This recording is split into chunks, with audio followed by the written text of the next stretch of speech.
Good morning, everyone, and welcome. I'm Sarah Cott, Senior Vice President of Programming at The Hill. Thank you all for joining us in person this morning, and thank you to everyone joining us online as well.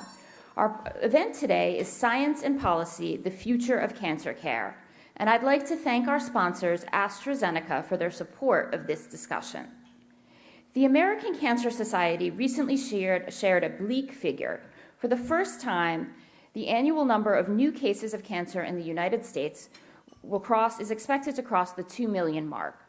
While advancements in cancer have led to a steady decline in cancer deaths over the last 30 years, rising cases for many common cancers put that progress at risk. More than 313,000 new breast cancer cases are projected for 2024 alone. How can the federal government, healthcare providers, patients, and other stakeholders working together to promote innovation for cancer prevention and treatment? How should we address inequities when it comes to screening, diagnostics, and cancer care? And how can we reverse the trends of rising cancer incidence in the United States? Now, before we get underway, for everyone in the room, a few housekeeping notes. If you could please turn your phones on silent, that would be greatly appreciated. Thank you. And if you're joining us online, please, you are welcome to join the conversation via social media. You can follow us on Facebook, Instagram, and at the Hill events using the hashtag HillHealth. And then one more note for those of you in the room, you will notice that one of your flyers, the URL at the bottom of it is cut off. We had a little printing error this morning. The URL is saveraretreatments.org. And with that, I'm delighted to welcome Bob Cusack, the Hill's editor-in-chief, to the stage. He will be moderating a special bipartisan interview with Congressman John Joyce and Wiley Nickel, co-sponsors of the Orphan Cures Act.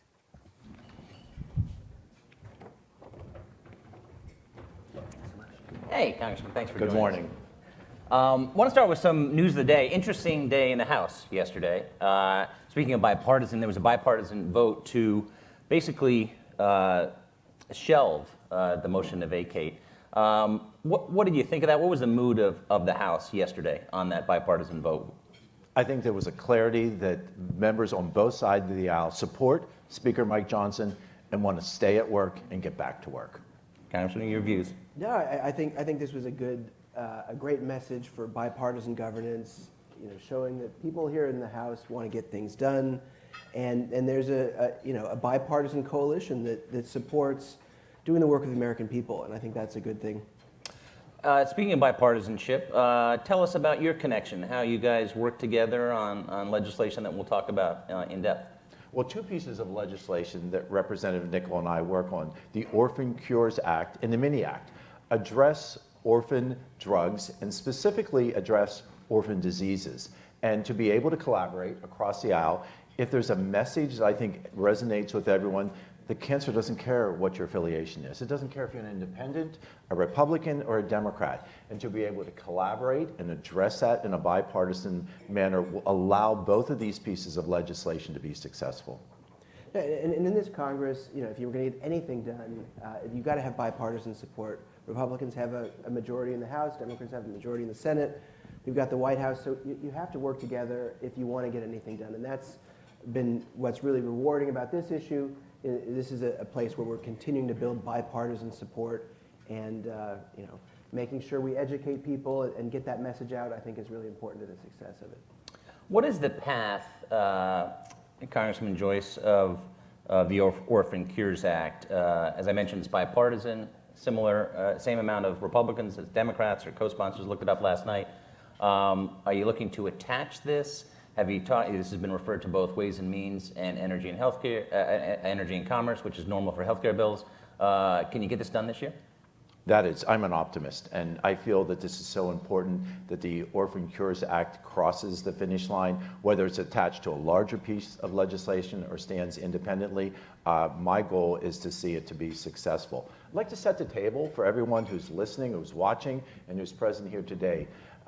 This is a piece of legislation that broadens the use of drugs that affect many rare diseases. So we have to define what a rare disease is. A rare disease is a disease that affects 200,000 or fewer Americans. And rare diseases perhaps is a bit of a misnomer, because rare diseases are diseases that we all recognize, like sickle cell disease, like all childhood cancers, like diseases like Duchenne's muscular dystrophy. So maybe rare diseases aren't that rare, that we all know someone who's had a family member or themselves who have had a rare disease, and to be able to attach legislation that has multiple orphan drugs that can be effective against these rare diseases. And so this is a piece of legislation that I think, again, can develop continued bipartisan support and cross the finish line. No, and I think agree 100%. I think there's a number of larger bills where, as part of the horse trading between the White House, House, and Senate, this is something that should get some attention. And the Inflation Reduction Act was done very hastily. There wasn't, a lot of focus on how, the work they did in the last Congress could disincentivize the research into these rare diseases. So, we're seeing this as just one of the tweaks, tune-ups to the Inflation Reduction Act to help it continue to move forward in a way that's helpful for everyone. Is that going to be difficult, though, for passage because the Inflation Reduction Act was obviously a partisan bill supported by Democrats but not Republicans, and this is certainly tweaking that legislation, which of course, that law now that the White House is very proud of. When we do major legislation, we continue to refine it, and I think that's our job in Congress, is to litigate these issues, to have a very robust discussion about how we can improve the Inflation Reduction Act, and I think this is something that, if you care about rare diseases, if you care about fighting cancer, this will help in a very major way. And what it does is, as we're developing this, we're having bipartisan support. We're moving this forward with Democrats and Republicans sitting down, having these discussions, and signing on to this legislation. What do you see as a potential vehicle, and do you think it's perhaps more likely after the election in the lame duck session, when sometimes a lot gets done? I think that whatever the pathway to success is, we're willing to embrace that. Certainly if it occurs during the lame duck session, that would be acceptable as well.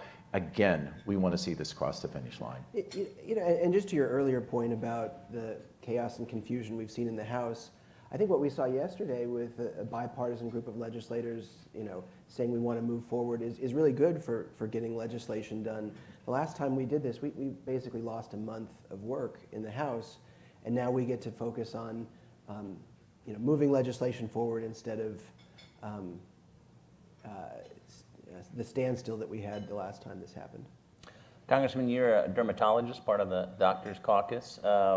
What do you advise people on? We'll talk a lot this morning. There's a lot of work to do on cancer, but we've made a lot of progress. Skin cancer, though, is certainly very prevalent. Skin cancer in May is Skin Cancer Awareness Month. Yep. I would be amiss if I didn't encourage everyone, when we talk about the rising number of cancer cases, protect yourself. Wear your hat, wear your sunglasses, wear a sunscreen of SPF 30 or higher, even on cloudy days between 10 and 4. My grandfather died of skin cancer. I never had the opportunity to meet him, and it was one of the reasons why I became a physician. It's one of the reasons why I became a dermatologist. Skin cancers, when caught early, are some of the most treatable cancers that we have in the United States. We have great opportunities to do that. When I started practicing dermatology, and as recently as before I came to Congress, I practiced derm for 25 years. I practiced with a great partner, my wife, and who continues to practice. I talked to her this morning as she was heading into work, and I was heading into this discussion with you. But 5 years ago, metastatic melanoma was often a death sentence. We knew that. I would see a patient, see a suspicious lesion, excise that, send it for biopsy, palpate for nodes, and if there were nodes, I would send them for a sentinel lymph node biopsy. If those were positive, if it showed that it had already spread from the initial lesion, they were sent for a medical and a surgical evaluation as well. But often, because there were not effective treatments, they were quickly sent to hospice care. But we saw immunotherapies, we saw innovation, which is one of the cornerstones of American medicine. We saw that continue to develop. So now diseases like metastatic melanoma are curable with the treatments that have developed since I came to Congress. Not because of what I did in Congress, but because of the innovation and research that industry continues to do. And those immunotherapies that treat successfully, like President Jimmy Carter, who had metastatic melanoma to the brain, and had that cured because of those immunotherapies. Those immunotherapies then were found to be successful for treating other types of diseases, like squamous cell carcinoma of the lung, another common cancer that we see in the United States. So that multiple drug exemptions, what we're looking for with the Orphan Drug Act is that we remove those drugs that are successful for treating multiple diseases, we remove those from the Medicare price negotiations so that we can continue to see that innovation extend into other arenas. We want to see that innovation, we want to see that investment occur in research and development, and the only way that we can see that being successful is with a minor modification, a minor tweak, if you will, to the IRA. Congressman Nickel, as far as the Cancer Moonshot Initiative, there's been some frustration from the administration about funding that. And when you look at our rising debt and the future of Medicare, which is not bright, and at some point Congress is going to have to get involved, where are the funding choices going to have to be? Because obviously this is a bipartisan issue, but the debt keeps going higher and higher. No, you know, we have to do a lot of things at once in Congress. But you get to make your priorities, and I think that's especially important. I'm someone who lost my father to cancer, so this is a huge priority to me. And we have the resources to do it. We need to make those investments, and when we're talking about the Cancer Moonshot, you know, we have the ability to do it, and we just need a continued push and to educate people. That's really the main issue, and what I hope folks here to take to heart is you have an amazing opportunity to educate members of Congress on issues, and if you educate folks on your issues, you're going to be successful here. Oh, a question for both of you, Congressman Joyce, first to you. What do you hear back home on healthcare nowadays? I think that the number one thing that I hear is access to health care. I represent South Central Pennsylvania, a rural area, and if there's one positive thing that came out of COVID, it is telemedicine. And extending the access to telemedicine, I work on communications and technology. So as we see the BEADS fund rolling out and expanding the capabilities to have internet connections within my district, that allows those individuals who don't have that access right now to be able to be connected with a specialist. Whether that specialist is in Philadelphia or Pittsburgh, because my district is right in the middle, I want to be able to see that my patients, my constituents, have that ability to connectivity to allow them to have the innovation that allows them to see a specialist much more rapidly without having to travel hours to sit in the waiting room and do that. It's a great opportunity. Patients want that access. Patients want that innovation. In your district, has broadband really increased the accessibility since COVID? Without a doubt. I think individuals want that. Once they were able to see how successful that was, they want to be able to have that access. And it occurs specifically in telemedicine. Congressman, same question to you. Yeah, you know, I represent a mixture of urban, suburban, and rural. And in the rural parts of my district, access to care is a huge issue. We need to certainly do a lot more. Great strides in the last few years on access to broadband. But in North Carolina, the big issue for us is Medicaid expansion. Finally, after 10 years, we were able to expand Medicaid, and that's a real game changer for rural North Carolina, which is something that we spend a lot of time working on and talking about. What about the quality of care in districts? You mentioned because healthcare in the United States isn't fair. We have rural, urban issues. We've got a lot of doctors will go to cities. Have you seen improvements there, and anything policymakers can do there? I'll take that first, because as I ran for office, my district is large. It's 12 counties from Gettysburg out to Somerset counties in South Central and Southwestern Pennsylvania. I ran in a very crowded primary the first time, and I would sit down with folks, and they reached out to hospitals, to pharmacists, to different boards, and say, "You seem like a good guy. It seems like healthcare is your major influence. Probably unlikely you're going to win, but when you're done, here's an application to our hospital." And I left that primary with 12 applications to different hospital facilities. So the first meeting, when we sat down in the office, and with my legislative director, Matt Tucker, we developed a plan to bring medical students back to the rural district. Look, I trained in Philadelphia. I trained at Hopkins in Baltimore. I trained at major metropolitan areas. But the ability to return to rural areas is often challenged. Individuals stay typically where they've trained. And so to be able to incentivize students to return to the rural areas, we developed a homegrown healthcare initiative with one of the medical schools in Pennsylvania to allow students to rotate the entirety of their third and fourth year in the rural settings. So we connected with hospitals, we connected with community health centers, and allowed the students to come and rotate there. We involved a Veterans Administration hospital, a VA hospital, to have students there, to have their first exposures. This is not a catch and release program, it's a catch and keep program. And so students develop mentorships. They often return to the homes where they were born, where they have family members that work in these hospitals. First year was 12 students. Second year was 24. Third year was 48. We now have students in residency programs that are committed to stay in these rural areas. And this is predominantly in primary care. This is those individuals who want to be family doctors, who want to be pediatricians and emergency room doctors. If you want to be the next Ben Carson and be a pediatric neurosurgeon, this might not be the best program for you. But if your emphasis is to take care of the individuals in a primary care setting, it's a great opportunity to come home. And we have shown this to be successful, and we have shown this with zero tax dollars being put into these programs. It's sitting down, talking to the hospitals, talking about providing housing for the students, providing meals for the students, and allowing them to come home to central Pennsylvania. You know, we need to do a lot more for healthcare. For me, I look at it in terms of, you know, rural America. For most parts of rural America, your largest employer is going to be your hospital. In Congress, though, my frustration as a freshman is the amount of different committees that have pieces of this equation.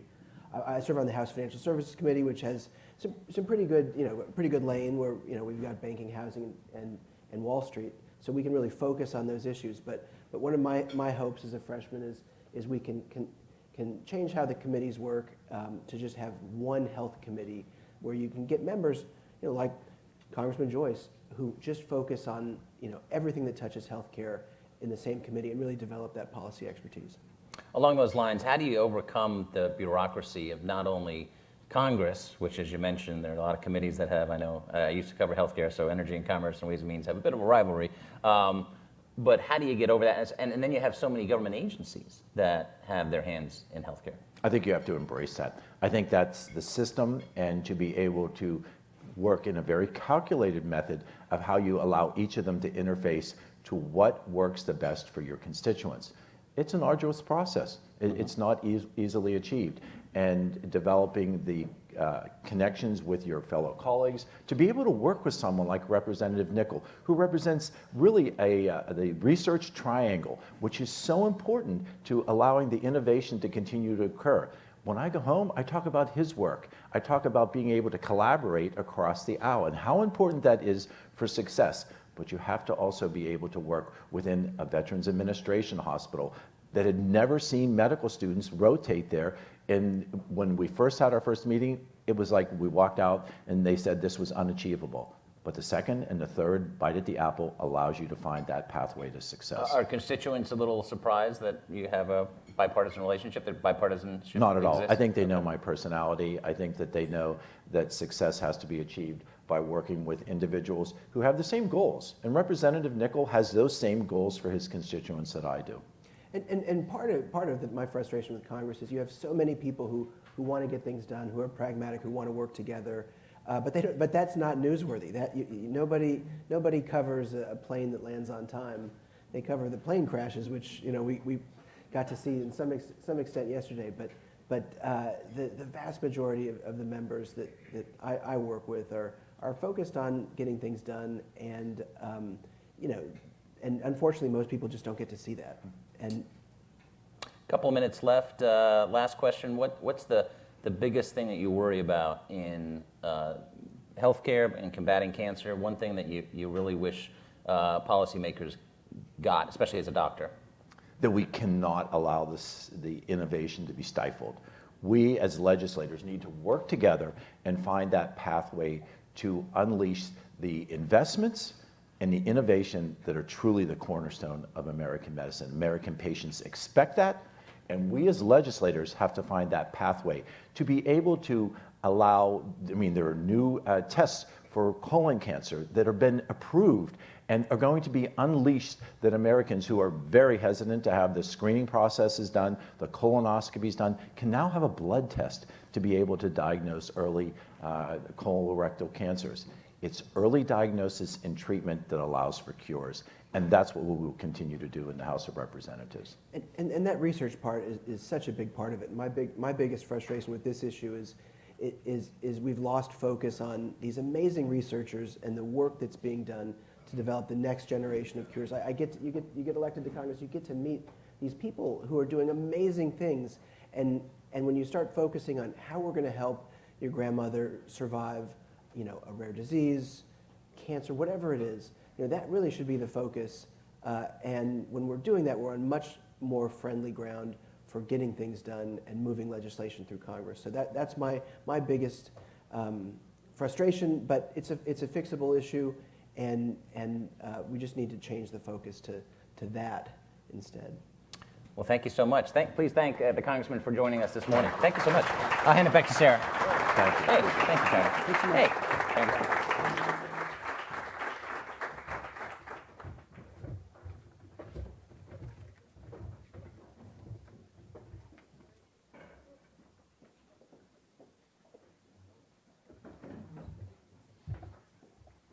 Now we've come to the sponsor perspective portion of our program. I'm going to let Lisa finish setting up. Please welcome Mohit Munrao, SVP and Head of U.S. Oncology Business Unit at AstraZeneca, in conversation with Kathleen Koch, contributing editor at The Hill.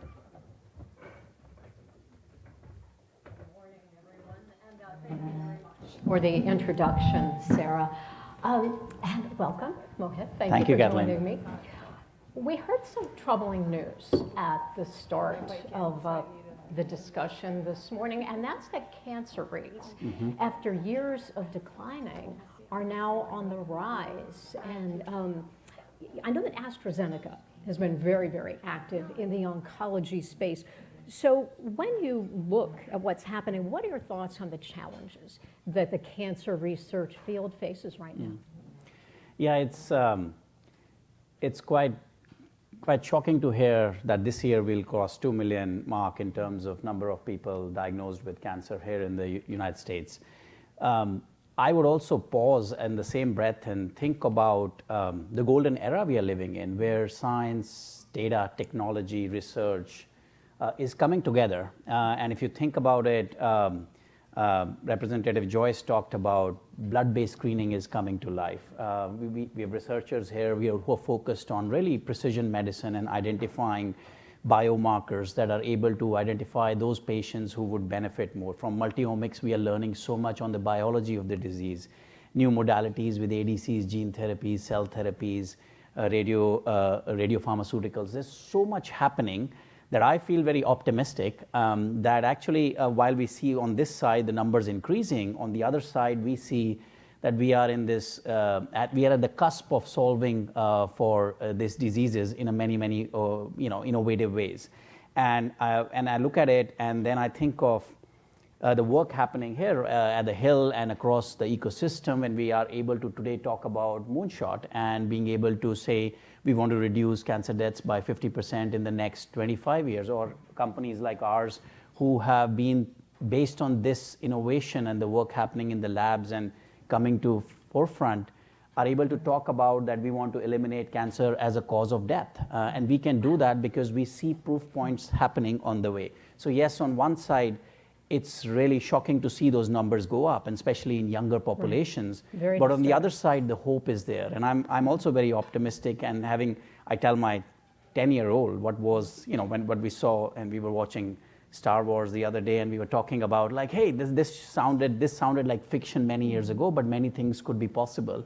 And I think the same is happening in the science world. What was fiction, we are seeing with ADCs and gene therapies and cell therapies, that is becoming reality. So there's a lot of hope in that. But I go back to the previous conversation. Like cancer thrives in a tumor microenvironment that creates an ecosystem for cancer to kind of grow faster. Policy is an ecosystem for innovation. Policy is the microenvironment we need to create for that innovation to thrive. And I think as this golden era of science, technology, data, helping us uncover biology of diseases and solve for those rare diseases, we got to really ensure policy goes hands in hand to kind of create that ecosystem for innovation to strive and not, be stifled. Let's talk about that policy. I think we all heard the congressman express their concerns that there are some measures in the Inflation Reduction Act that they believe could potentially stifle rare drug innovation. And I know that when it comes to cancer, that is particularly concerning because 1 in 4 deaths from cancer are from rare cancers. Yep. So you are right now on the front lines of innovation, of new drug therapies. What are you seeing when it comes to the impact of the IRA? Yeah, I think the congressman's view was absolutely spot on. If we rewind back a little bit, and I'll start from where I was talking about innovation and the ecosystem. In 1983, 41 years ago, Congress passed Orphan Drugs Act, right? What they meant, and Joyce explained, an orphan disease or orphan disease is one which has 200,000 or less Americans. So this act helped develop drugs for those or treatments for those kind of patients and those dealing with those diseases, and 650 plus treatments came through that in the last 40 years. We have seen change happen because the incentives were put in the right place. Now, if you think about the Inflation Reduction Act, I think Congress's original intent was to safeguard that because it talked about exclusion of orphan drug from the price negotiation process. But as it was said earlier in the session, it was passed in such a haste. I think it got overlooked that it was all about one orphan designation. Now, those who are in the field of developing innovative therapies or let's say cancer therapies, they will know that you don't know till you try it out and understand the biology and you learn it over the process that, hey, this could actually work in another orphan disease as well. Now the incentives are set against you to not go for that. I'll give you an example. We have a product in our pipeline, a PARP inhibitor, olaparib. In 2014, it got approved in late-line ovarian cancer. So around 300 women would have benefited from that drug. 300 nationwide? 300 in the entire United States. Okay. But then it moved into earlier lines, and that's an orphan disease. So it was able to actually, 2 years back, we showed 7-year overall survivor in those women with ovarian cancer in frontline. So it has drastically changed. At that same time, the trial started, this could actually work in pancreatic, again an orphan disease, right? Now, if you think IRA existed, you would have paused to think about, actually, is it really worth going in there? Are the incentives set right? Not because you won't want to do the right thing. You'll think about what are the competing investments that the same amount could be invested elsewhere to solve for other things that would help drive return to invest back in science, right? And it costs more, right, to create the rare drugs, these orphan drugs. Correct, because these are smaller and smaller populations, and it takes bigger trials to run to show the differences. But at the same time, for the same drug, we started a adjuvant breast cancer trial for triple negative women with BRCA mutation. Again, a very small population. It took 8 years for that trial to show that it had 32% reduction in the risk of death. So it is really solving for a huge unmet need for those. And this is a non-orphan.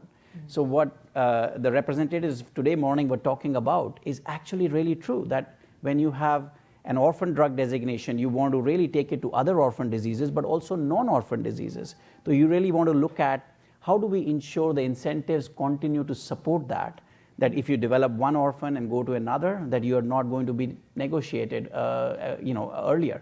Or if actually you found that it could go into a non-orphan disease and help people, then the clock starts later. So the incentives to be set appropriately for following the science and delivering for patients. Are we actually seeing companies pull drugs from development as a result of the IRA? So I mean, absolutely there are discussions that happen there, and not because you don't want to do the right thing. It's because it's competing with another priority. Here you have something that you could develop for a small population. With the same amount, you could develop something to solve for an unmet need for a bigger population. So, you've got those discussions to happen because resources are limited. So I think it's not about, it's because of IRA you're not putting this in place. It's because the incentives are not set appropriately. And there are reports that talk about, and I caution people, we won't see it today because the drug development process takes years. A decade later, 2 decades later, the Americans who would be facing cancer, instead of we saying now it's a chronic disease, we can live with cancer and continue our lives, we would see around, and there's a report out there which talks about 139 or 140 less drugs developed for these.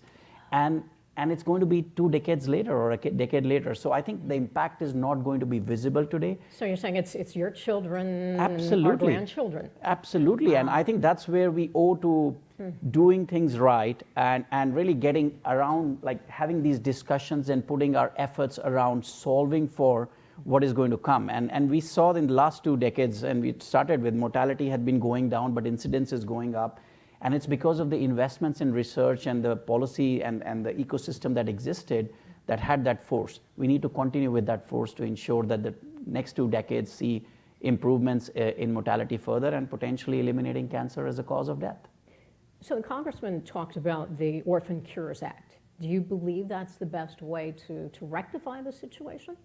Yes, I think that is an absolutely a bipartisan support and I think across the industry ecosystem support in terms of solving for what we know is one of the flaws and would get in the way. And I think I encourage people to understand, read that, and really gather support around it.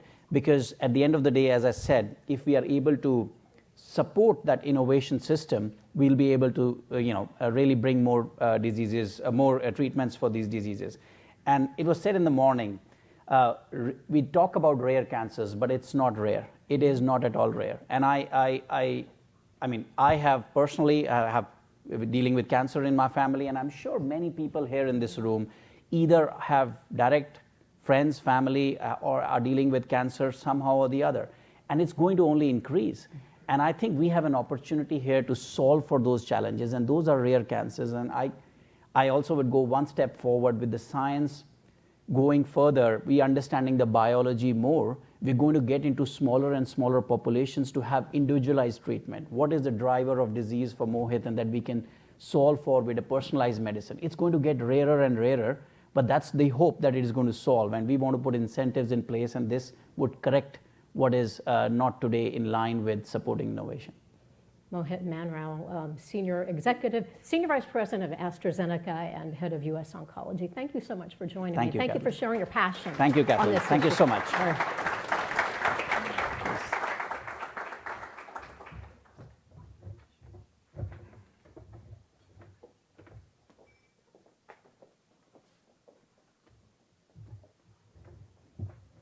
Thank you, Mohit and Kathleen, and thanks again to AstraZeneca for their support of today's program.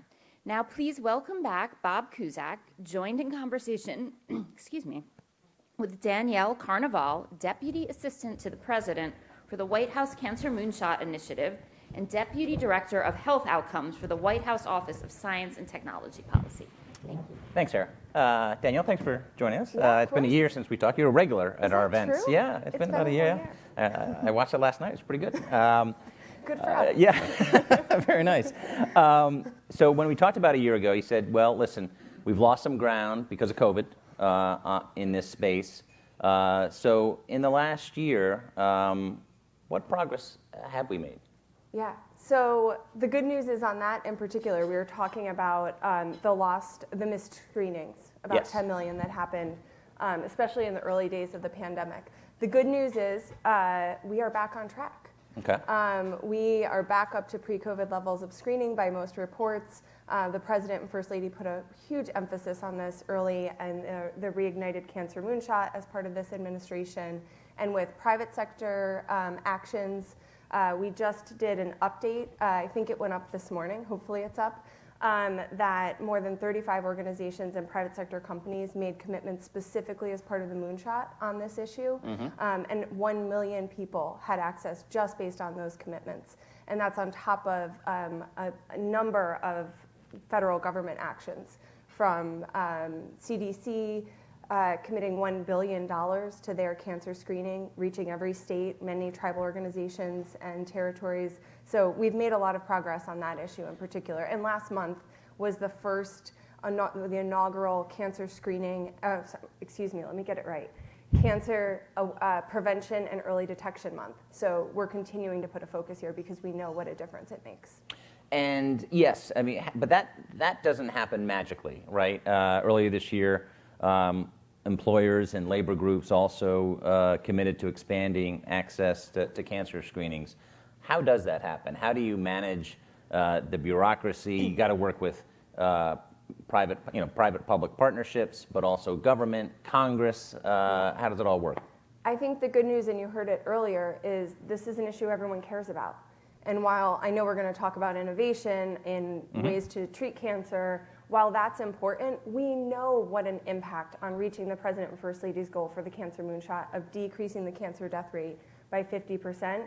Prevention and early detection are a huge part of that. They've gotten us to where we are today in the progress we've made in the fight against cancer, and that's how we're going to continue to move forward. So it's an easy sell, is what I'm saying. And that the employer and union commitments were really to say, it's on all of us to take part in this. So all of us to get our recommended screenings, but employers and unions said we want to be a part of it and make sure that our employees have access to the knowledge that they need to know what screenings are available and useful to them, access to the screenings themselves, whether that's time off or bringing the screenings to them. So they've really stepped up as part of this. You know, I always tell our staff that basically when they're writing a story, there's probably going to be, if they remember one thing from the story, that's a good thing. So as far as screenings, how do you convince people? And I just got a screening, and I learned for the first time that you can get skin cancer by driving, by commuting, and you should wear SPF every day. So I bought that. But how do you make the case to people, stop your busy lives and get your screenings? It's not just one thing, unfortunately. I think talking about it, which you just did, and sharing that you took this action and it was important and you got ahead of something. Oh, my wife was on me. So there you go. There you go. Yeah. Women are often the driver in keeping up with preventative care. Yes. But I think it is. It's talking about it and then removing as many barriers as possible. Once we have the knowledge, we're busy, we're taking care of others, we have jobs that might not give time off for this. So working with businesses, working through federal policy to remove as many of those barriers as possible. And I think the other storyline here is the outcomes from cancer are changing, right? A generation ago, 2 generations ago, getting a cancer diagnosis didn't necessarily mean that anything was going to change. Getting it early didn't necessarily mean that anything's going to change. That is not true today. If we detect cancer early for most cancers, many cancers, I'll be safe there, there are treatments that can get people back to their lives or have them live a long time even after a diagnosis. And as far as that, why is that? Is it just the innovation that we've seen over the last 10, 20 years? A combination with earlier detection. Okay. Right, we now have methods and recommended screening guidelines for many more Americans that are able to catch cancer early when we do have tools that can treat it. Access to health care, when you say cancer screenings, have you seen some of the barriers as far as insurance covering these? Because healthcare is expensive. Yeah. Have we made a lot of progress, and where do we need to go on that? So because of the Affordable Care Act, this was one of the big wins. There's many, I won't go through them all here, but one of the big wins is that preventative services were now covered through all ACA insurance. And so those that are recommended across breast cancer, lung cancer, colorectal cancer, cervical cancer, and others are now covered. So people with insurance should have access to this. The president has big goals on cancer, and obviously his family's been touched by it. Is his goal of cutting the cancer death rate in half? That's a big goal. Can that be achieved? It absolutely can be achieved. Like I said, a focus on prevention. We've taken a lot of steps, especially through the Environmental Protection Agency with the bipartisan infrastructure law, invested billions of dollars in cleaning up excuse me, toxic Superfund sites and cleaning up our water. We have the first ever drinking water standard for PFAS, so-called forever chemicals yep. that we know have an impact on cancer. We just banned the remaining asbestos product that was previously allowed in the United States. So prevention is going to be a huge part of how we get there. Early detection we've talked about. And then driving more ways for people to access the tools we have, in addition to driving more innovation. One example, the First Lady has shown a lot of leadership here, has been in, for the first time ever, cancer navigation services are reimbursable.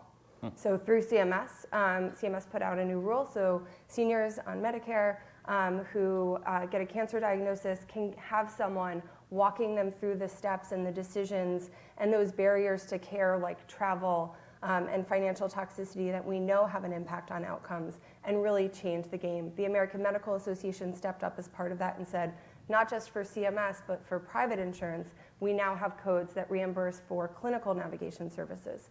The First Lady brought in 7 heads of insurance companies, and already 150 million Americans covered by those companies have access to this. So we're making progress in making sure that we're driving innovation. We have ARPA-H, we have incredible resources and advances from the National Cancer Institute and the whole innovation ecosystem. But we're really focusing on how do we make sure that that reaches people.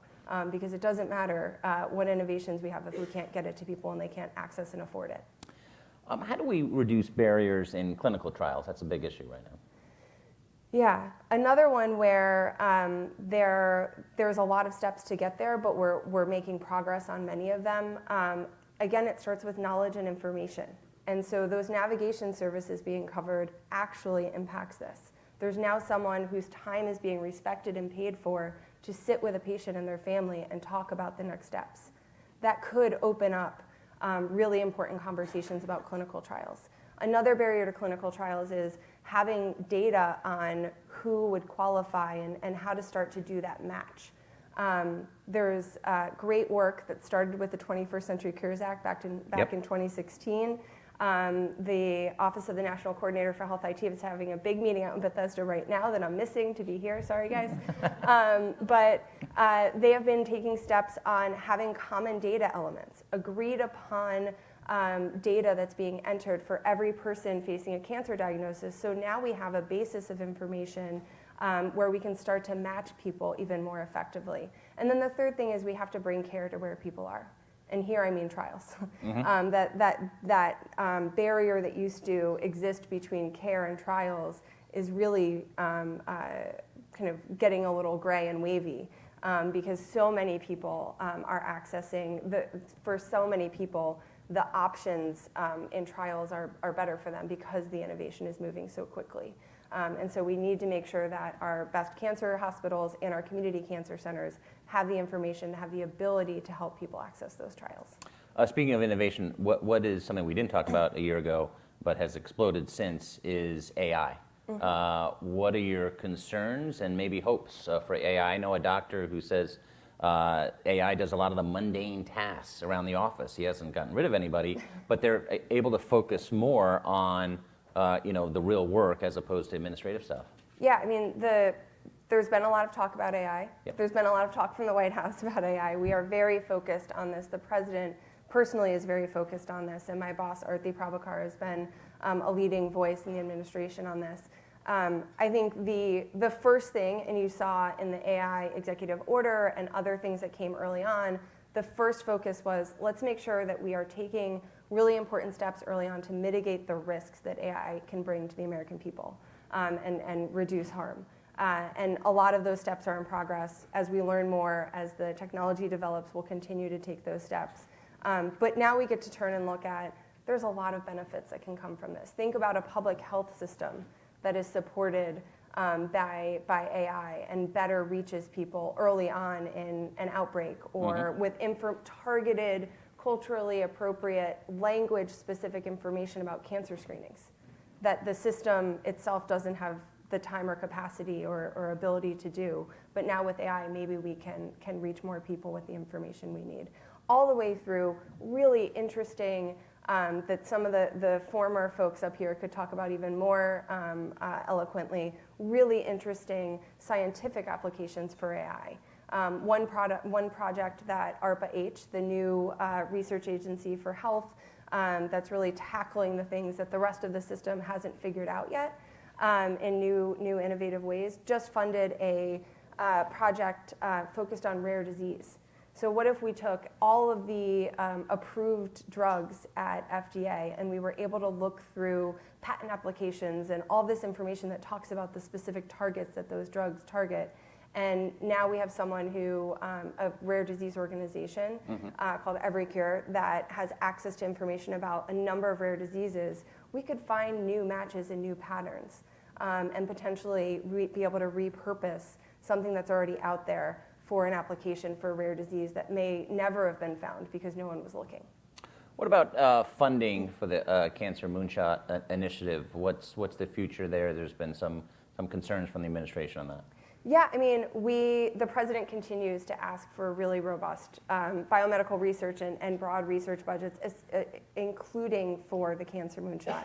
I think the good news is, despite an attempt to undercut and really decrease budgets across the National Institute of Health and the NCI by some on this side of Pennsylvania Avenue, I think the funding for the National Cancer Institute was mostly maintained.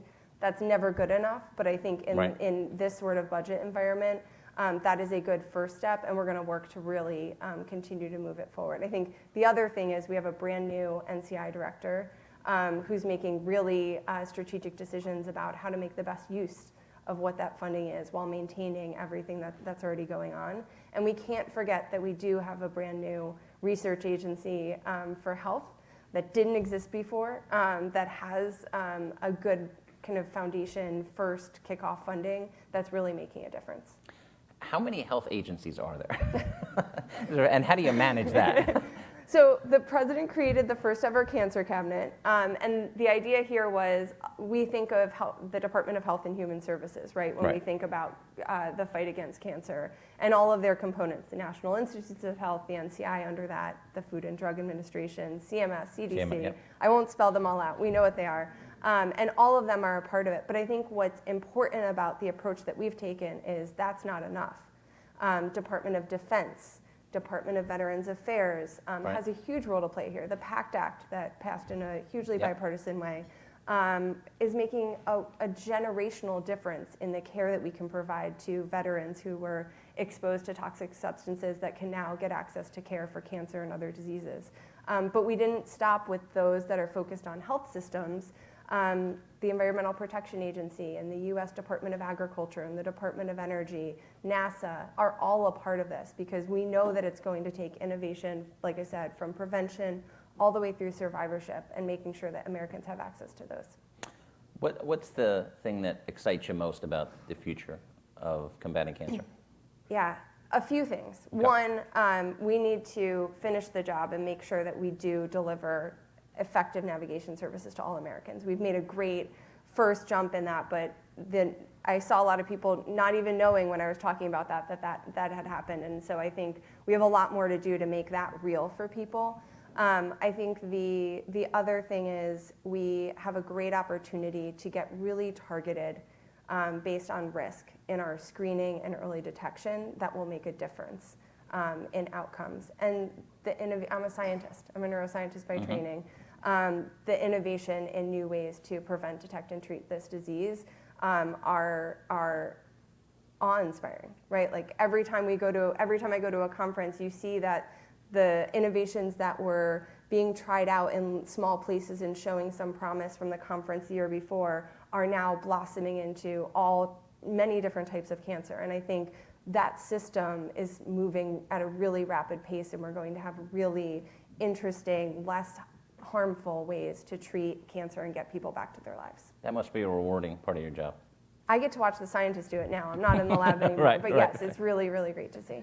Danielle, thanks so much for joining Thanks us. for having me. Appreciate it. Appreciate Thank it. you. Thanks. Hey, great job. Great job. We'll see you next year.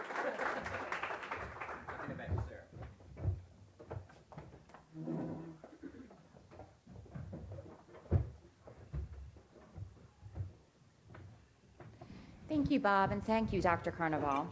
It is now time for our panel discussion, Mitigating Inequities in Cancer Care. Bob is now joined by Dr. Crystal Denling, CEO of the National Comprehensive Cancer Network, Pam Traxel, Senior Vice President of Alliance Development and Philanthropy at the American Cancer Society. Mema. Thank you. Hey, Mamo. Mema Karmu, founder and CEO of the Tiger Lily Foundation. Welcome. Thank you.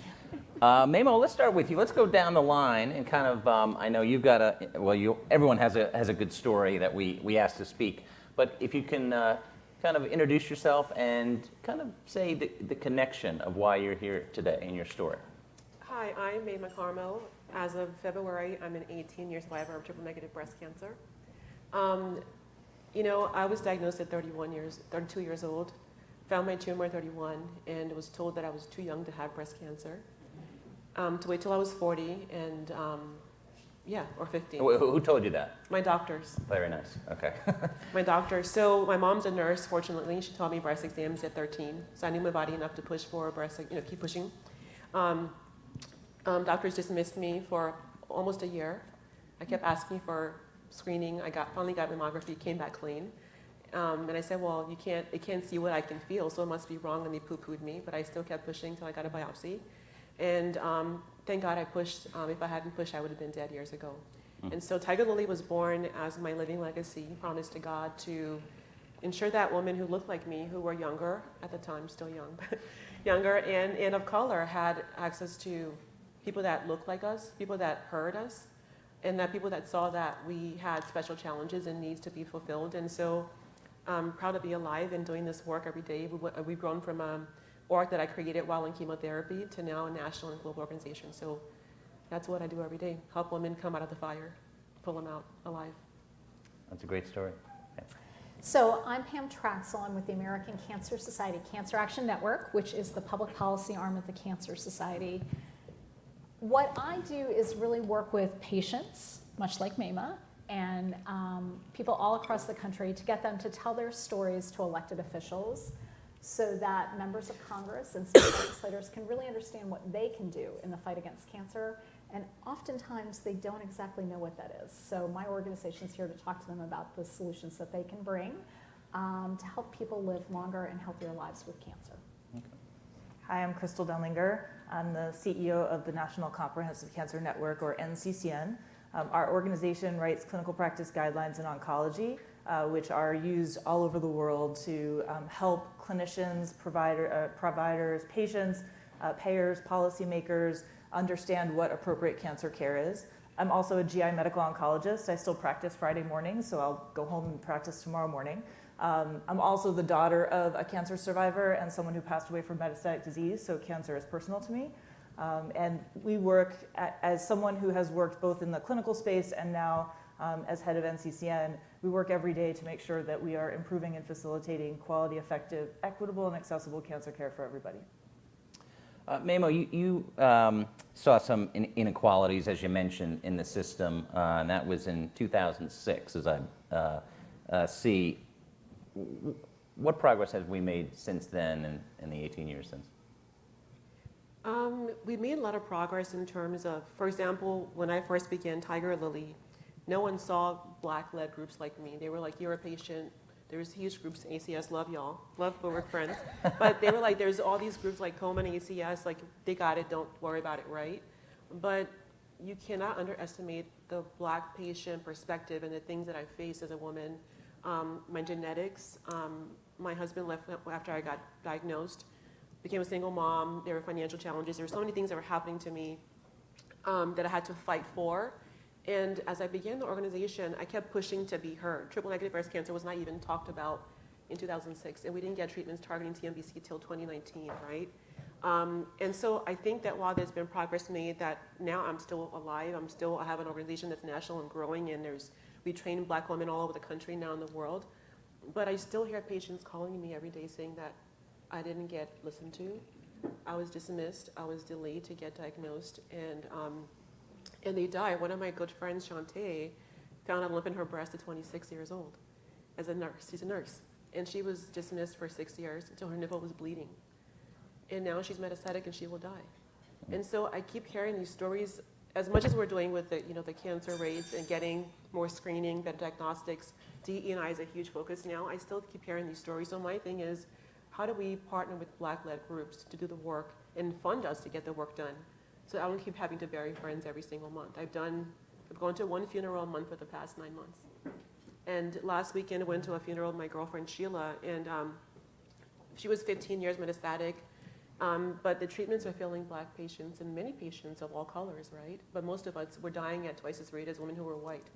So I think that while there's been progress made within equity, within policy, within partnerships, I think that we really have to invest, be in the community not only as a transaction, but as a relationship, and make more investments in time with those communities. Pam, you mentioned education and educating Congress. How's that going?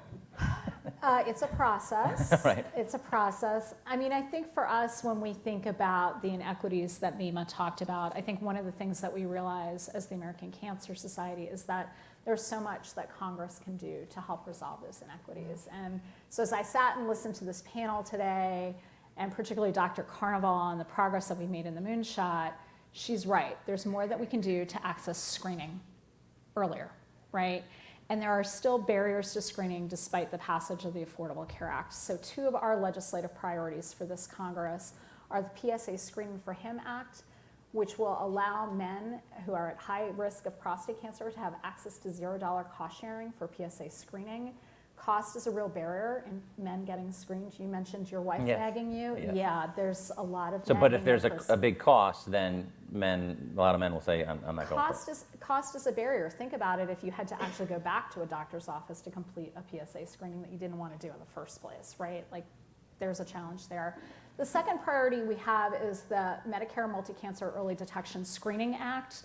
So this is a piece of legislation that will create a pathway for coverage for CMS to look at covering these multi-cancer early detection tests once they've been FDA approved and clinical benefit is shown. This is really leaning into where we see the future of cancer screening going, and allowing Congress to kind of not just talk about innovation, but create pathways for coverage for innovation, so that when these tests are FDA approved and CMS has had their process, that we don't create a disparity in who's able to access those tests. Crystal, talk about innovation, and how do you keep up with the progress, and how do policymakers keep up now with AI, and Congress is talking about regulating AI, and obviously a lot of things are regulated, but there's concern there about going too far. Yeah, I think that's a great question. And as both the head of an organization that writes clinical practice guidelines that are updated in real time, as well as someone who on Friday mornings has to sit in front of the patients that I treat, keeping up with the pace of innovation is always a challenge. We are in an era now, and I was thinking about this coming into the panel. 30 years ago, when my dad was diagnosed with cancer, these innovations didn't exist, right? And now, 30 years later, the way in which he was diagnosed and the treatments that he was offered are completely different. And the doctors that treated him, my colleagues back home, need to be able to know exactly what those innovations are at a moment's notice, whether they be at a community cancer center where I grew up, or at a big academic cancer center where I practice today. And one of the ways that I think we keep up with innovation is through clinical practice guidelines, and utilizing the expertise of those in academia, and making sure that we are thinking about how that evidence fits best into everyday practice. It's a challenge for us at the NCCN. We have a large team of staff at headquarters, as well as over 1,900 member institution experts that work on our clinical practice guidelines. They are updated in real time. We had over 200 updates last year based on the pace of innovation. And I think those guidelines, and having those guidelines easily accessible, usable, and available for our clinicians and for our patients, patient versions of these, so that everyone is aware of what appropriate care should look like is really important. But it's also a matter of educating the population, educating our policymakers, educating all of the oncology stakeholders that guideline concordant care matters, that it improves outcomes, that guidelines can be very useful in helping to know how to treat someone, but also when to refer someone to maybe a different level of care, or how to incorporate multidisciplinary care or tertiary referral centers in addition to local community care. So I think having resources and knowing where to get the information is really important for everyone involved in the community. Just to follow up on that, education, this event is about educating people and people watching online and the audience. What are some success stories along those lines to get people past the acronyms to say, okay, listen, you really, you need to do X, Y, and Z. Cost obviously is a factor, but what are some success stories that you've seen? Well, I think just the fact that we have developed the clinical practice guidelines, NCCN's clinical practice guidelines, but other organizations as well. ASCO, the American Society of Clinical Oncology, and others do have clinical practice guidelines. And I think making sure that people are aware of those guidelines. And not only that, we've seen that in people who receive guideline concordant care, that they have better outcomes, there are lower disparities, there are lower costs. And there are better qualities of life, or quality of life. So making sure that people are aware of them. We know that over 1.8 million people download our guidelines and use our guidelines. There were 15 million downloads last year. I'm sure that across the other professional organizations, there are a number of downloads and users. And I think making sure that everyone across the entire continuum is aware that there are resources available to help define optimal care, and that those resources are easily available, accessible, and usable to define it is really important. Pam, as far as Washington's very focused on Washington, but outside the Washington Beltway, have you seen what success at the state level with different programs that maybe Washington could learn from? Yeah, we've actually seen probably a lot more success at the state level than we have here in Washington. I don't think that's going to come as a surprise to anybody on the room or online. I think that when we think about cancer, we know that nearly 2 million Americans are going to be diagnosed with cancer, and everyone has a cancer experience. And so that translates into state legislators who are really actively thinking about what they can do to improve cancer care. And that starts with making sure people have access to care, like expanding Medicaid in the 10 states that have not yet expanded Medicaid, because starting your healthcare journey with an insurance card is where it begins. But then it's making sure that throughout that journey that patients have access to screening, whether it be making sure that the National Breast and Cervical Cancer Early Detection Program, which is both state and federal dollars that allow uninsured women to be screened, is funded appropriately. It's making sure that patients, once they're diagnosed with cancer, have access to biomarker testing. So ACSCAN is very pleased to lead some work where right now, if we have some governors do their work, we will have had 19 states pass a law to guarantee patients access to biomarker testing. And this is really where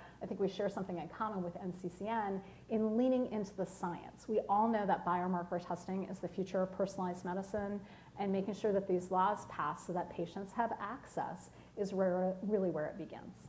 So you've seen less polarization at the state level? I mean, obviously you still have some fights. A lot less polarization. If we think about our key federal priorities or state priorities, they are largely bipartisan priorities. If we look at the Medicare Multi-Cancer Early Detection Act, we have enormous bipartisan support for that bill in both the House and the Senate. And there aren't very many bills that look like that. And that's because cancer doesn't care whether you're a Democrat or a Republican. Cancer doesn't even care if you're registered to vote. Mamo, how do you make the healthcare system more fair? What would you like to either, whether it's legislation or how do you get there?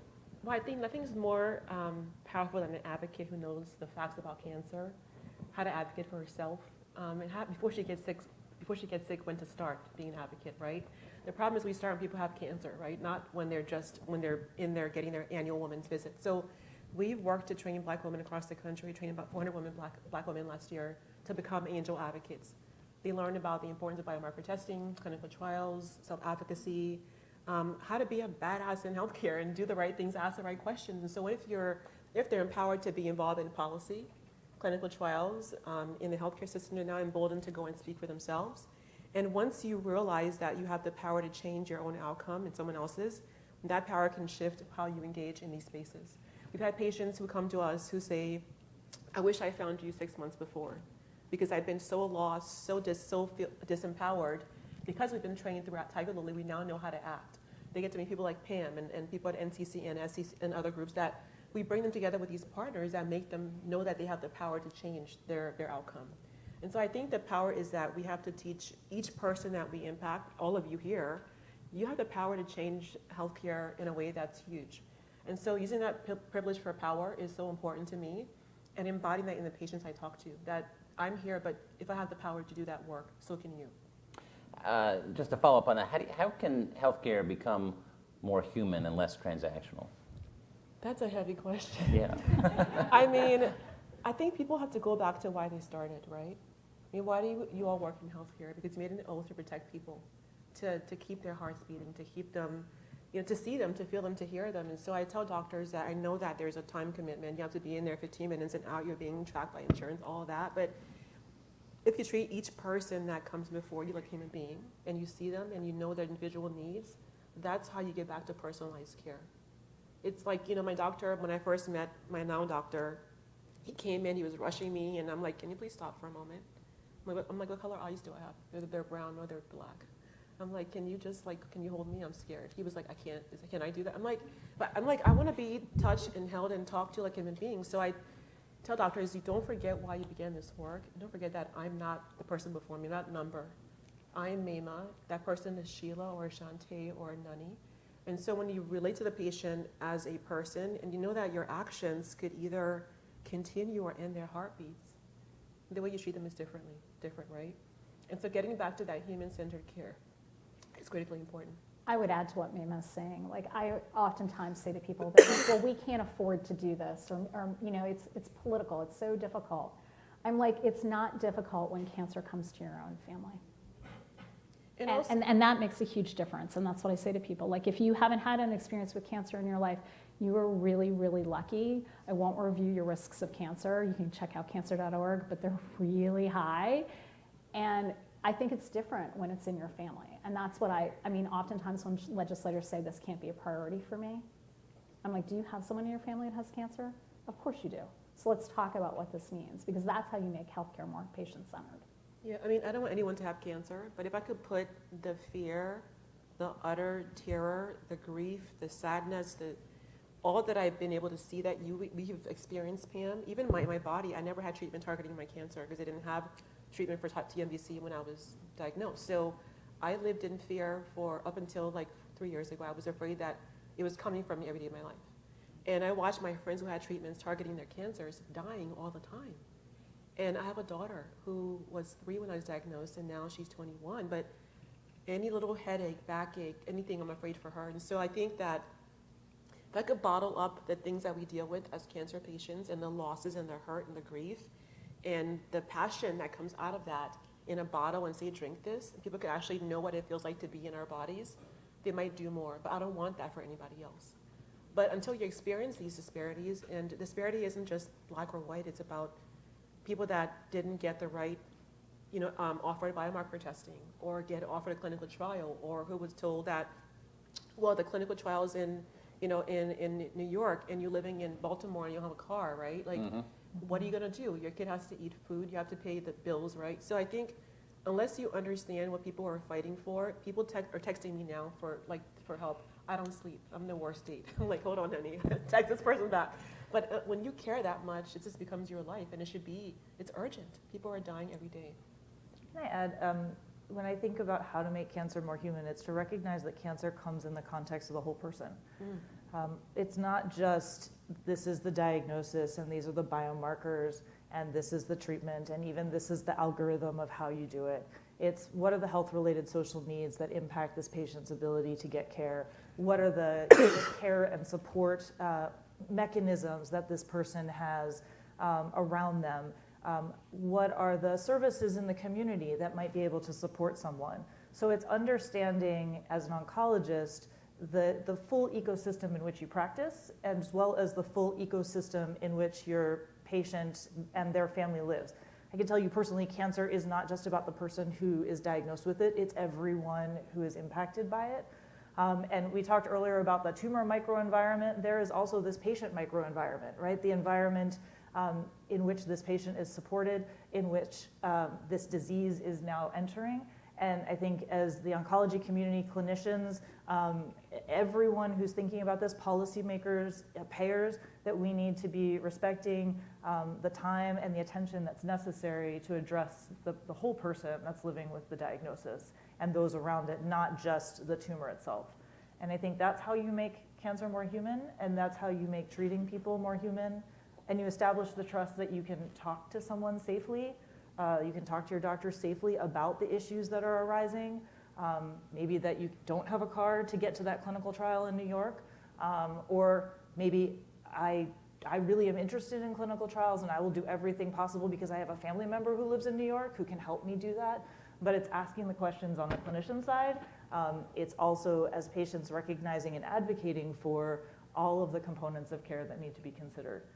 So it's on all sides of the stethoscope, so to speak. Can I add something quickly? I think, too, people have to feel safe, right? As a Black woman living in this country, I know that things I can't do or wear after dark.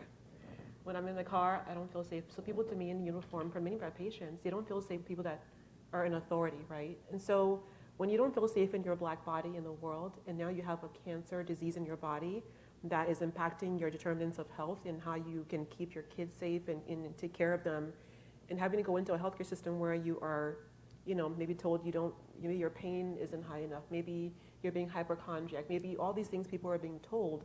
So if you're not safe in your body or in the world and in healthcare, then how do you feel safe to even adhere to healthcare? When I was getting my treatment, I had a really bad reaction to one of my treatment medications. And they were like, I called the nurse, and I'd be covered in hives from my scalp to my feet, like scratch itching I took like 7, 8 Benadryls. And she said, well, nobody else has this side effect, so I mean, no big, just keep going. I almost quit treatment. And so if I couldn't call my doctor and say I need help, and I was gonna not adhere to my treatment, I didn't feel safe within that space to say I need help, can you help me, and get that help. Why would I adhere? Why would I go back for support? And so we have patients who maybe, one of my other patients, I know we're coming to time, but she was in treatment and her husband left her. She had 3 kids and she ended up being homeless, living in a car. But she was afraid to ask for help because she might lose her kids. Oh. So you have to be able to be safe to say, like, I'm going to you and I feel bad, I don't feel good, not get dismissed. But if you have these needs around your housing, around food, around your job, to your point, the patient is a whole person.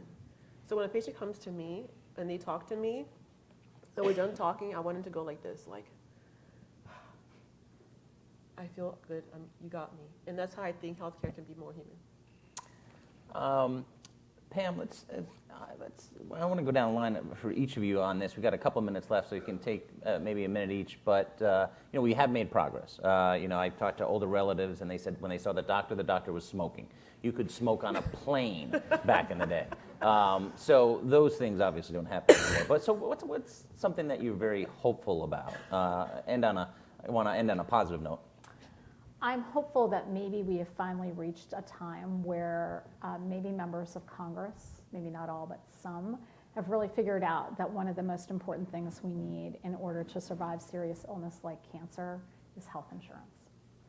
And I think we're coming out of the pandemic with record high number of insured Americans, and some of that is being undone through Medicaid unwinding, and we obviously have an upcoming expanded subsidy situation with the Affordable Care Act marketplace plans that's coming up. I think we all really need to think about the fact that when you were little, and I'm going to judge this room for a second, your parents might have taken you to the library to get a library card. And you remember it was really special, like you had to be like, oh, you have to sign your name on the card, and your parents were like trying to teach you how to do that. So this is where you learn for the very first time that cards have power, right? And now today kids are like credit cards. They think it's like free money, right? But imagine what it's like to be a patient like Maima's talking about and to realize that you don't have a health insurance card. Yeah. You know right away what a difficult situation you're in. So if we are really going to fulfill the American Cancer Society's mission, which is to end cancer as we know it for everyone, then people need to have health insurance to do that, because I know all of you are sitting in your chairs and at home thinking like, right, I need a card to go do that. We have to make sure that people have access to health care in order to even begin any of this journey. Crystal, something you're hopeful? I'm really hopeful about a couple of things. One is innovation. Like I said, I've lived in a cancer world personally over 30 years. The innovation, and I also am a recovering clinical trialist in my prior life before coming to NCCN. And it's been amazing to watch the innovation, to watch us go from a field where we just give cytotoxic therapies that are very general and just kill rapidly dividing cells, to now being able to look at a particular patient, look at the particular subtype of the disease that they have, and be able to potentially match a therapy not only to the biology of their disease, but also to their goals of care. And be able to have discussions that bring all of the stakeholders together to the table. The fact that we're having this discussion, it makes me very hopeful. Because when I started in oncology 20 years ago, now I'm dating myself, I don't think there was as many discussions about the future and innovation and how do you bring that innovation to the patient. Mm-hmm. It was how does the patient come to the innovation. And so the fact that we are now talking about how to increase access to clinical trials, increase diversity of clinical trial enrollment, lower the barriers to get people to the innovation so that where you live doesn't determine whether you have access to innovation is really important. I'm also really just excited about the fact that we have everyone working towards a similar goal, kind of rowing in the same direction, and really thinking about the patient at the heart of that cancer journey and how do we improve patient-centered care and person-centered care. And that may include patient navigation to help those get through care. It may include addressing not just the cancer diagnosis, but those health-related social needs. It may be educating the community through clinical practice guidelines and educational events, educating the policymakers and making sure that they're aware that policies need to be evergreen to keep up with the innovation that's happening on the science side. So I'm really hopeful. I'm an optimist by nature because I'm an oncologist, but I'm really hopeful. And I've already seen a lot of that progress since my dad was diagnosed, and it's amazing to continue to see that grow and to be a part of it. Mamo, got about a minute left. Something you're hopeful on, looking forward. In 1 minute? Yeah, 1 minute. I'm going to hold you to that. Well, I'm hopeful that when I go into rooms, I'm not the only Black patient in the room, or so often now. Hopeful to see more treatments targeting women's bodies that look like me. We have patients getting involved and enrolled in clinical trials, understanding them. I'm hopeful that Black women know they belong in rooms and their voices are meant to be heard. I'm hopeful that my daughter will never say the words, I have cancer, because of all that we all do together and individually. I'm hopeful that, I use this quote a lot, I say it to my patients, if I am possible, so are you. So that if I can be a patient that began an organization while in treatment with no money and can now have a global organization, that it's possible for many other Black women and other women of color as well. Hopeful for change in this world. Innovation is growing at faster and faster paces. I was in Austin, Texas, talking about the importance of AI and technology and screening, detection, and I just know that progress does take time, right? So we're impatient because it's urgent, people are dying. But there has been so much change, and that patients are embedded in everything that's happening in healthcare now. For me, that's a big deal, and I'm looking forward to seeing more of the same. We've run out of time. Please thank our great panelists. Hey, thanks so much. I'd like to say.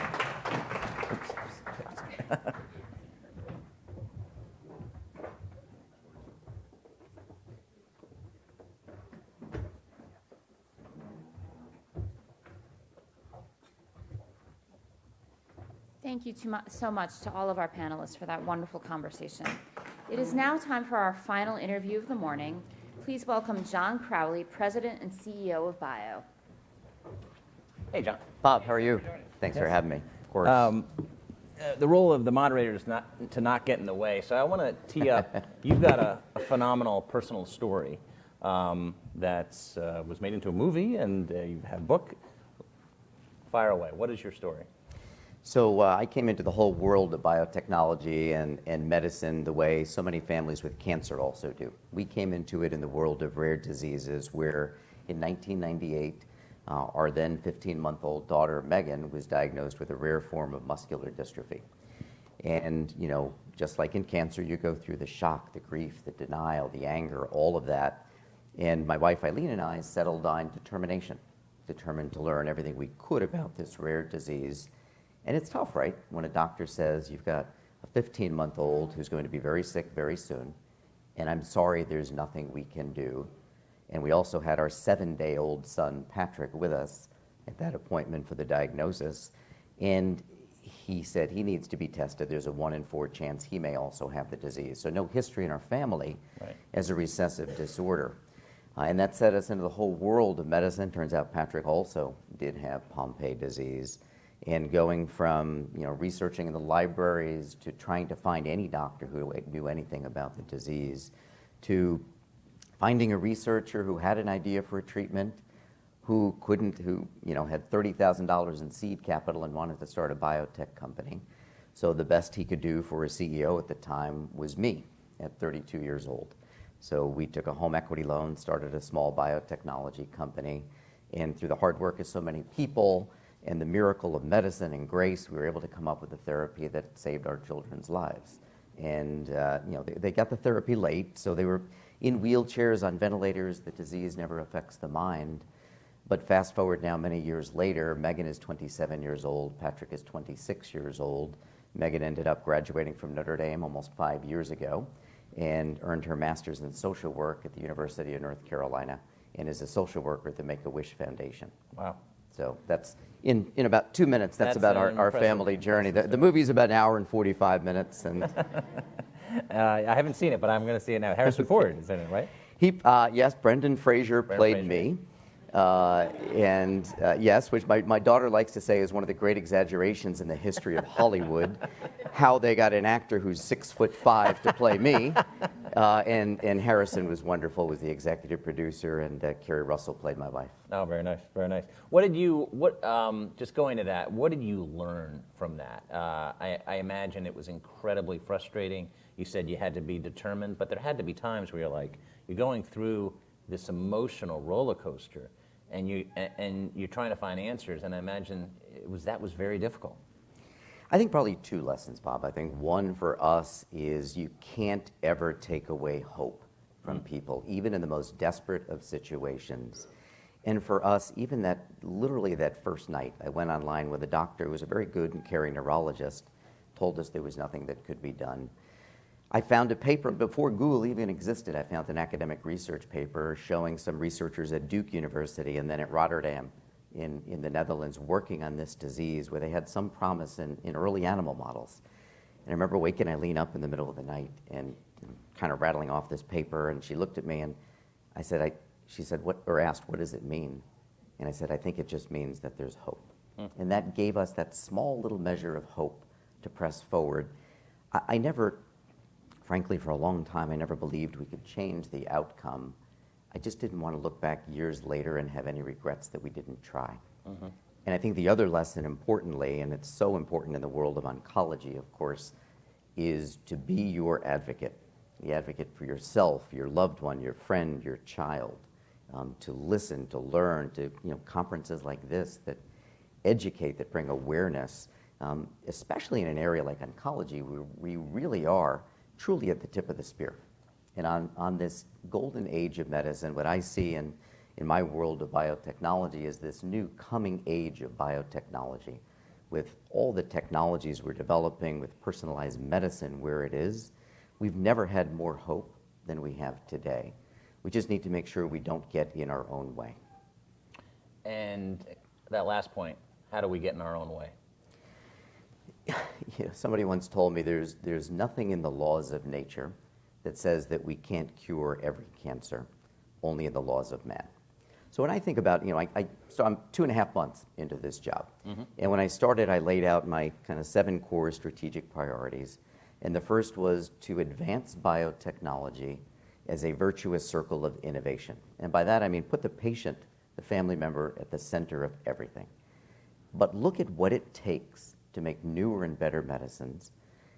It takes, academic research, the NIH, it takes the government, it takes small entrepreneurs, large companies, venture capitalists, contract manufacturers. I mean, go along the list. And if you finally get to that point where you get to the top of the circle and you've made a medicine that's meaningfully changed, extended, enhanced somebody's life, very rarely is it a cure. But you've created quality of life and time. Important to that person, and certainly in cancer, but also important to we as innovators and inventors to have time to think about what's next. And that's what we're seeing in oncology. We're just trying to keep ahead. And that's where the sense of urgency is so important. So while innovation, which really just means newer and better medicines and vaccines and therapeutics and quality of care, what it also means is, for me, one of my other priorities is access. Innovation without universal access is insufficient. So let's identify and break down barriers to access. So how do we get in our own way? We heard about the Orphan Cures Act. There are many good pieces of the IRA. That, though, was a mistake, put in at the last moment. I've yet to have anybody explain to me the way it's drafted, why it's in there. So we need to fix it. And thankfully, and you heard from Congressman this morning, there's a bipartisan bill to fix that. So that's one. Let's fix that so that we make sure we don't prejudice research, we don't prejudice capital flowing into the rarest of cancers, and we don't put up any artificial barriers to let science tell us where to go. So the Orphan Cures Act is one part of it too. There's also, I don't know if this was a mistake as much as it was an unintended consequence or a misinformed part of the IRA, and that's this artificial distinction between 9 versus 13 years. So if you have a large molecule, a biologic, you get 13 years of protection before you're subject to the IRA pricing mechanisms. If it's a small molecule, you get 9 years of protection. So markets are very rational, and people building these programs are very rational, and you've created this artificial bias in favor of large molecules. What that does is penalize the development of small molecules. It's a disincentive. And that's a shame in cancer especially, where we need these small molecules. We need them, we talk about brain cancer. Oftentimes it's the small molecules that can cross the blood-brain barrier. They are also the medicines most likely to become generic and in the end push down the costs of medicines in the healthcare system. So there's the EPIC Act, bipartisan, House and Senate, to address that as well. And I'm hopeful we can have hearings and discussions on that. Let science drive the research, not artificial barriers. And then the last point I'll make is when we talk about access, so many different pieces to it. We've talked about awareness this morning. We've talked about education. But look at the economic disincentives. Look at the insurance system as it's evolved. The whole notion of out-of-pocket expenses, co-pays, co-insurance, deductibles, those were put in place to empower people to manage their health care appropriately, to make informed choices, to have skin in the game. But look at the field of oncology. Who in the world is ever going to take an oncology medicine because there's no out-of-pocket cost? Well, hey, it's free. I think I'll try this. No, not at all. It doesn't work. So let's find a way to do away with out-of-pocket expenses in oncology. Make there be no barriers to patient, no economic barriers. And we have to look at the whole system for how we're going to pay for that. So just a couple of examples of what we could do in the near term so that we don't get in the way of all this remarkable science that's coming forward. Speaking of that remarkable science, you get to peek behind the curtain. What are you excited about in innovation over the next year, 5 years, 10 years, things coming down the pike? Yeah, it really is. When you look at it, again, you get back to that virtuous circle, all the different parts of it, with medicines, of course, playing such an important role, but diagnostics playing the role as well, new surgical techniques and technologies, all with that notion of, okay, we've just given somebody a cancer diagnosis, and the days of, I'm sorry, there's nothing we can do, that's just simply not acceptable. We look at all these technologies that we already have, and those that are in development, and those that we're just starting to think about. Think about, in our field of rare diseases, think about CRISPR technologies, gene editing, the ability to effectively accelerate what might otherwise happen through human evolution. We've got the power to do that now, to do it smartly, to do it ethically. CRISPR didn't exist 12 years ago. It's an invented, so think about what's now in the minds of students and the minds of researchers. we heard earlier that, you go in for a cancer diagnosis and you're a person. Almost always the problem solving in medicine and science, and especially in the world of cancer, begins with a person or a family using those 4 words: we have a problem. And a physician or a researcher saying, we have an idea, another 4 words. So when I think about the field of oncology, you look at the moves forward with the CAR T therapies, you look at the immuno-oncology, so you look at the new TIL therapies, you look at the applications of gene therapies, vaccines, mRNA technology, all of it is incredibly exciting. And we have come a long way. In the last 10 years in oncology, we've had 133 new medicines approved, 14 last year. That's good, but it's not enough. And the other important point, too, is when we think about how we modernize clinical trials, the implications for artificial intelligence here are enormous, maybe greater than they are in any other field. We can, I think, in the relatively short term, 5-10 years, revolutionize the entire way that we do clinical trials, obsolete the need for there ever to be placebo controls again, accelerate preclinical research, maybe get to the point where we very rarely, if ever, need animal models. We use it too in the predictions of cancer. Who may have cancer? What's your likelihood? And once you are diagnosed with a cancer at whatever stage, the treatment algorithms are going to be massively impacted by what we do in artificial intelligence.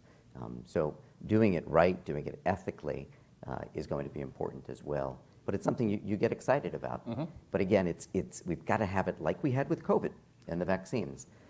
We knew we'd get there, but we knew we needed it now. So think about the lessons of COVID. It was, we need safe and effective vaccines. We need to get them to everybody, universal access, mm-hmm. and we need it now. So think differently, think bold. Last question is, and that is a lot to think about and a lot of hope that you have, but what are you most concerned about? It could be a Washington thing, could it be about just the future of healthcare and combating rare diseases and cancers, the polarization, because we've got an aging population, we've got physician shortage already that's only going to get worse. What keeps you up? There are so many challenges when you get back to the barriers to access, right? So many reasons why we can't do it, why it's so hard. But if you humanize this, mm-hmm. And that's part of, so one of my other 7 objectives now as the Bio CEO is to evolve our communications to center around storytelling. I had the privilege and the honor for several years of serving as the national chairman of the Make-A-Wish Foundation. Our kids were Wish kids when they were young. Make-A-Wish actually started with a young boy named Chris with cancer. Chris Gracious in 1980, acute lymphoblastic leukemia. Back in 1980 was a death sentence for so many children. There was no hope. And he was struggling, and his mom, his doctors knew that he wasn't going to survive. Mm-hmm. And he told one of his nurses, he said, when I grow up, I want to be a police officer. And they talked to some friends and cops, and they said, well, we can take him out of the hospital for the day if the docs will allow that. Right. And so they did. He had a day where he was strong enough, and he went out. And it was great. What the community did for him, he got to ride in the police cars and the helicopters. He got sworn in as an Arizona state trooper. Came home that night, hung up his little uniform they made, and told his mom it was the best day of his life. And Chris died 2 days later. And that's the state of medicine at the time. And that's how the Make-A-Wish Foundation came to be. But fast forward today, the Make-A-Wish Foundation, the majority of kids are not cancer kids because of the miracles of medicine. Most of them are not. They're not. They're kids with rare disease, other disorders. So many cancer kids still. But look at where we are with childhood leukemias. You're now to 90+% survival rate for many of the childhood leukemias. Wow. Still not enough. We have to go to 100%. But we've come a long way in those years. So those are the barriers where you think about, okay, where are we today? And what hope can we provide? And that's what gets me excited about our role at Bio and my role for kind of being an evangelist for what science and medicine and hope ultimately can do. But let's make sure it's for everybody, and let's make sure we do it as soon as absolutely possible. This has to be our most important priority. Well, you definitely humanized it with your stories today. John, thank you so much. Thank you. Well done. Thank you. Hand it back to Sarah.